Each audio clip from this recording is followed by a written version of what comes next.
Hey guys, it's Gene. I wanted to give you my final thoughts on the Crosman Vapor Max based on my experience of a sample size of 2 rifles.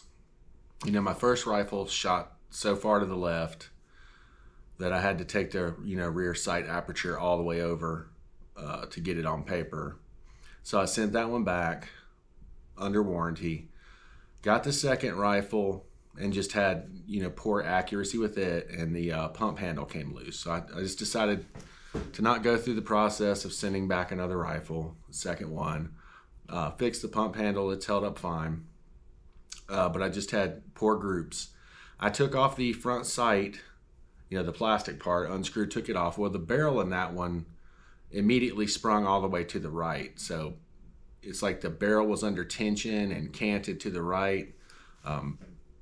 Not exactly sure what's up with that. If the receiver is centered or the barrel's seated all the way, back where the mag feeds in. So I decided I was going to fix that. I watched Air Guns of Alaska. He recrowned his rifle and had some improvements.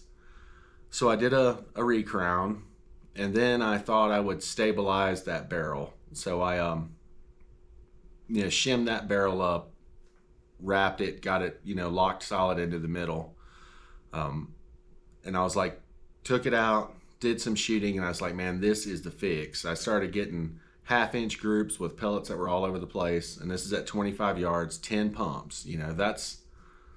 That's really what attracted me to the rifle, was the magazine, compared to like the other daisies that it's modeled after.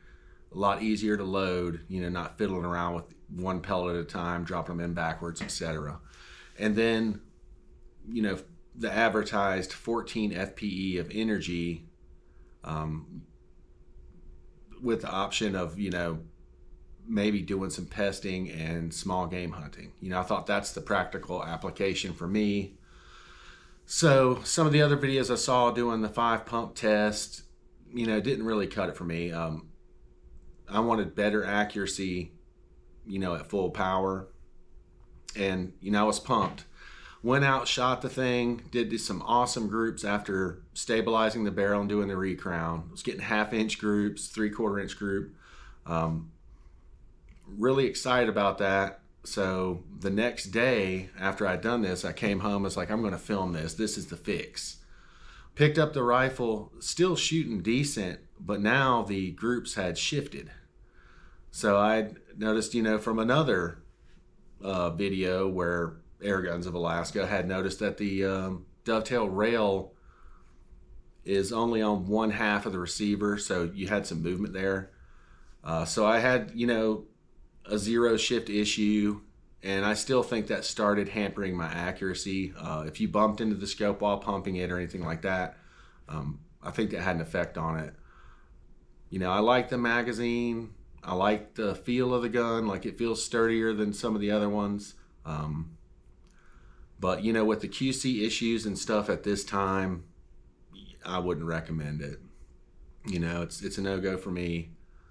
I know, that's just my experience. There may be some others who've had a great experience with the rifle, but, I think maybe in some time, hopefully they'll address some of these issues. I know that when you market a rifle and you've tooled something and you've spent, who knows, hundreds of thousands of dollars, I'm not sure, the big design flaws will be changed right away. If there's a version 2 of this that comes out a year from now or something, I'll revisit it. But my solution now that I got it shooting more accurately with the barrel stabilization is just going to be an iron sight gun for me. I could probably spend more money, buy some kind of special scope mounts, or there'll be some other solutions come out. But I feel like when you buy a new rifle, you shouldn't have to fix it. It should work a little bit better than it out of the box. And I want to say I really appreciate all the YouTubers out there that are doing honest reviews, showing guns for what they really are. I know there's some people out there that get free air guns that have integrity and they just show it like it is. And then I know there's some people out there that would love to get free air guns, and every rifle they shoot is a winner. So I just, I just get that impression. I'm not calling anybody out, but thanks to the other guys who are spending their hard-earned money, like I did. And so I want to, tell you guys my experience, and you can make a judgment from there. I may throw in this one little clip where I was getting a little bit better accuracy, but then I started having a little bit of that scope shift at the end if you want to watch it. Appreciate you guys. That's the last of the Vapor Max. We're going to move on to something else. Thanks for watching. All right, guys, I'm using the new Crosman Premiers. They didn't do very well before. Let's shoot a group, see what happens. 10 pumps.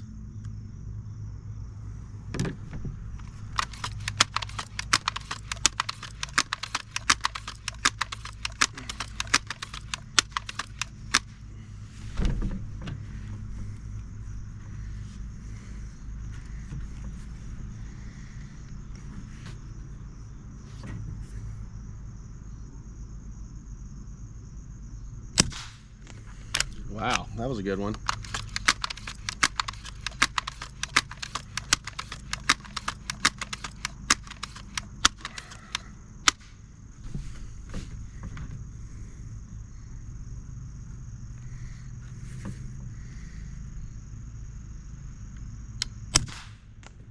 That one looked good.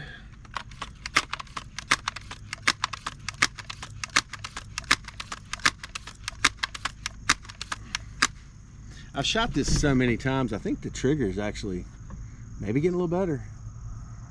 It wasn't terrible.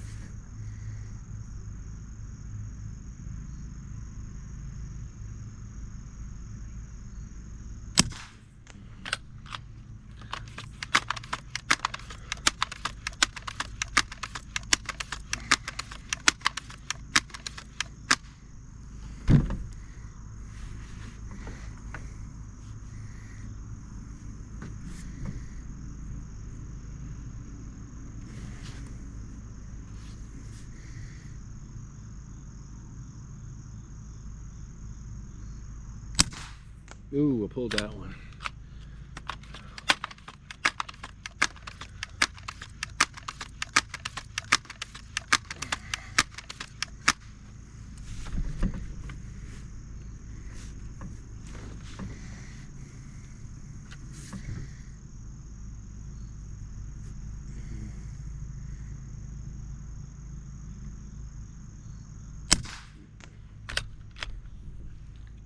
Shoot one more. I think I did pull that. Let's shoot one more. And notice this gun, you don't want to lean on the gun too much. I think there's definitely some flex that can happen.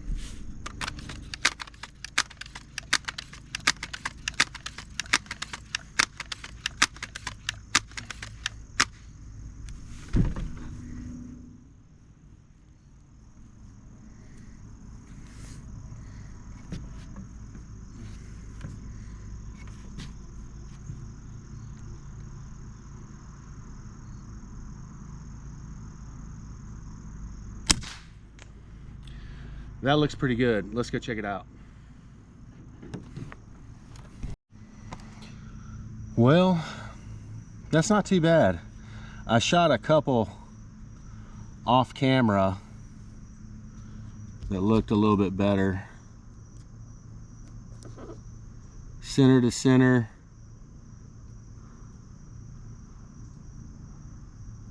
Really close to 3/4 of an inch on that one. Even with that one I pulled is an inch. I mean, it's not horrible. Here's one that I shot off camera. Center to center, 1/2 inch. So I think the mods made a difference. We've definitely got 3 in the bulls there. A little more practice, 3/4 of an inch there. Yeah. 14/16 or something like that. Doing a little bit better. So I think that's about the end with my Vapor Max, but it was shot those pellets absolutely terrible before, so there's probably definitely a better pellet.